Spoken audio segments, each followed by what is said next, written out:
want to start with one response. Allison in her last speech said intent of law, not of authors. You can tag my response as law didn't write itself. Again, law didn't write itself. Here's the problem. Intent is something that is alive can have, but if it's not alive, it's an inanimate object, then it cannot have intent. The law did not just have intent, the authors had intent for the law. That's what it means. It says aim or purpose of the law under the definition is what did the authors mean for it to do. Therefore, if there are multiple authors, then it has multiple spirits behind it. I just want to clarify this. Let's jump into my voting issues. Voting issue 1, you can tag as justice. Again, justice. I want to start by saying I think justice is a really, really good thing.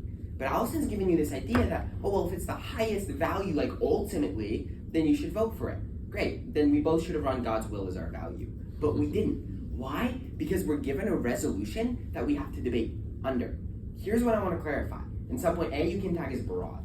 Again, broad. Justice is great, but it's not under the resolution at all. It's so big, so broad, relates to so much stuff. It's outside of today's resolution. Here's the other thing. What part of interpreting laws has anything to do with morals? That's what justice is. It's all moral. So again, I'm not saying justice is bad. I think it's a good thing, but it doesn't really fit into the resolution. And I'm going to get more into this in subpoint B, which you can tag as irrelevant. Again, irrelevant. Now, I'm not saying it's entirely irrelevant, but it is the less relevant value. Here's why. Where else can you have justice? A church, but we're not talking about churches. You can have justice in your home, but we're not talking about homes. You can have justice in this debate round, but we're not talking about that. Because justice relates to so much stuff, it's not relevant to the resolution we were urged to debate. Which leads us to subpoint C, which you can tag as both sides can achieve. Again, both sides can achieve. Ultimately, because it's so big and also relies on the additional factors of just people, both sides can achieve. If the interpreters and enforcers of the law are just, then letter of the law can achieve justice.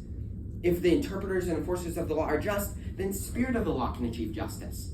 Here's the impact of this, is justice is not a weighing mechanism.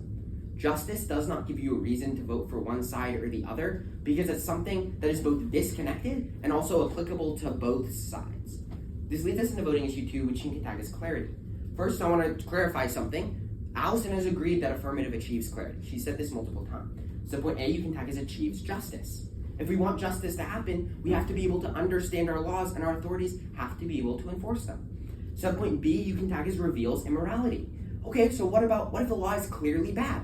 Then we know not to follow it. The only way we know it's bad is because it's clear. Subpoint C, you can tag as achievable under resolution. Under the resolution, we can achieve clarity.